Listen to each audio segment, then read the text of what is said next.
салом дӯстон, имрӯз тими футзали тоҷикистон метавонад ба финали ҷоми осиё барояд. Соати 16 ба вақти душанбе мунтахаби мо бо мизбони мусобиқа Таиланд бозӣ доранд ва бояд донанд ки тамоми тоҷикони рӯи дунё онҳоро дастгирӣ мекунанд. Мо видеои охири худро бо онҳо бахшида будем. Ба нишони дастгирии футзалбозон агар онро тамошо накарда бошед, як бор метавонед хабар гиред. Ҳоло бошад хабарҳои дигар пешниҳоди шумо мешавад. Лайки қиматбоҳои худро гузоред. Мо бошем сар мекунем. Реал Мадридро муяссар шуд ки бо Федератсияи футболи Испания дар бораи баргузории бозӣ бо Реал Сосидад рӯзи ҷумъа гапзанон кунанд. Ҳама ин ба он хотир аст ки дастаи шоҳона рӯзи сешанбе дар Мюнхен бо Бовари рақобат мебандад. Оё дар ҳайати Реал Анчелоти ротатсия мекунад то ин ки аз мағлубият гурезад? Инро мо танҳо имшаб соати 22:00 ба вақти Москва хоҳем фаҳмид. Тамошои рақобатро бо 1x бозам ҷолибтар гардонед. Дар он ҷо регистратсияи осон, пур кардани маблағ аз тамоми гӯшаву канори дунё, вале аз ҳам муҳим бонус то ҳаҷми $100 дар аввалин пардохт бо промокоди AMG 0777 ссылкаи бозӣ дар комментарияи ин видео. Манчестер Сити дар бозии охирини хеш Брайтонро 4-0 сар куфт ва оромонаву қарор ба зинаи дуюм баромад. Шогирдони Гвардиола як бозии дигар дар эҳтиёт ҳам доранд ва аниқ онро ҳам бо пирӯзӣ ҷамъбаст карда ба зинаи аллаке барояшон меросӣ мебароянд. Ҳарчанд интригаи қаҳрамонӣ дар Англия то ба охир зинда буд, вале бо омадани Пеп шумораи дастаҳои гапзан дар роҳи қаҳрамонӣ ба маротиб камтар шуд. Дастаи шайхонаи Сити солҳои ахир воқеан ҳам бераҳмона дар роҳи қаҳрамонӣ ҳарифонро нобуд мекунанд.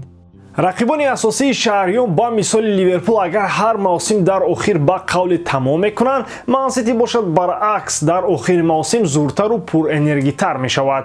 Масалан, Ливерпули клуб олитарин имкони қаҳрамониро дар ихтиёр дошт, вале на зидди Пелас коре карда тавонисту, на муқобили Эвертон аз даста чизе омад. Сити бошад чунин дастаҳоро 5 голиву 6 голӣ мезанад. Хулоса ки ҳарчанд Арсенал то ба охир бо Сити мубориза бурданиам бошад, вале Сити бо чунин бозиаш дар 5 соли баъдиам ҷоизаи қаҳрамониро бегона нахоҳад кард.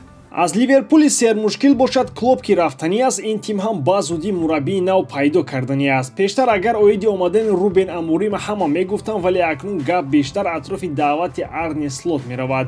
Сармураббии дастаи Фейнорд ҳам майли кор кардан бо Ливерпулро дорад. Аллакай миёни ҷонибҳо гуфтушунидҳо ҳам дуир шуданд ва боз як суҳбати ҷиддӣ сари як пиёла чой давом мекунанд. Арне Слот ба умед аст ки гуфтушунидҳо муваффақ анҷом ёбанду ӯ ахиран сармураббии Ливерпул мешавад.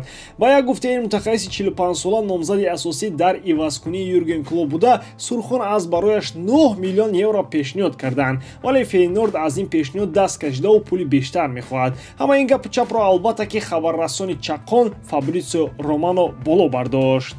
Барои Слот аз як тараф баъд аз мавсими мушкили клуб осон ҳам мешавад, зеро фишорҳо зиёд нахоҳанд буд. Агар Слот баъди дубл ё требли ҷоизавӣ меомад, пурсишҳо ва талабот ба кулли дигар мешуданд.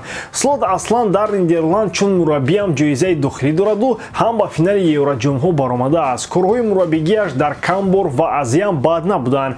Ин мардак аз майи соли 2021 Фейнордро тамрин медиҳад ва бо ин тим ба шаҳри Роттердам ҷоизаи қаҳрамонии Нидерланд ҳам овард. Хулас ки дар ҷоизагирӣ таҷриба дорад, вале ин ҳам барояш кафолат дода наметавонад ки дар Премер-лигаи Англия зидди грандҳои чун ду Ман Сити ва Арсенал баробар ва арзанда даст ба гиребон шавад.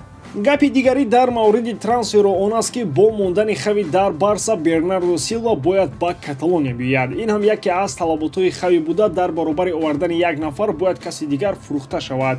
Нафаре ки ба қавле қурбонӣ мешавад ба навиштани нашрияи Кадина Сер Френки де Йонг аст. Ҳар мавсим ин голландиро фурӯхтанӣ буданд, вале гоҳи ӯ нахосту, гоҳи арзишаш ба харидорон писанд намешуд. Ҳамин тобистон бояд Барселона ҳатман пул ёбад. Аз ин хотир илоҷи дигаре нест ба ҷуз аз фурӯши футболбозон. Де Йонг бозингаре ки ҳам харидор дорад, ҳам барояш маблағи хуб медиҳанд. Бернардо Силва албатта ки аз ҳадафҳои асосии дастаи хави буда, ин шогирди Пеп бояд дар қатори португалиёни дигар барои беҳтар кардани натиҷаҳои Барса сахт хизмат кунад. Бозгашти Тибо Куртуа ба майдон баъди танаффуси тӯлонӣ албатта худ як рӯйдоди асосӣ дар Мадрид аст. Ӯ метавонад бори нахуст аллакай рӯзи 4 май зидди Кадис бозӣ кунад. Андре Лунин бошад бо истифода аз фурсат 4 рӯзи истироҳатӣ то бозии ҷавобӣ бо Бовария ба даст меорад. Ки медонад, мумкин зидди Бовария ҳам Анчелоти Куртуаро ба майдон орад. Тибо Куртуа аслан аз барои ҷароҳат як мавсим боз дар майдон несту ба хотир набуданаш Кепаро аз Челси ба иҷора гирифтанд, вале Андре Лунин дар давоми мавсим бозиеро нишон дод ки дар Мадрид овардани Кепаро иштибоҳ шумурданд. Акнун Кепа бо анҷоми мавсим дигарбора ба Челси бармегардаду агар чунин бозии Лунин бошад, мумкин Куртуа аз ҳозир фикри ояндаашро барои ягон ҷои дигар кунад. ба ҳамин тамом бояд гӯям ки эҷодкории ман ба шумо писанд меояд. лайк, комментария ва дар канал ношдаро аз ёд набароред. бо шумо мисли ҳар вақта Муҳаммад Гаиров. хай бародарон, дар паноҳи Аллоҳ.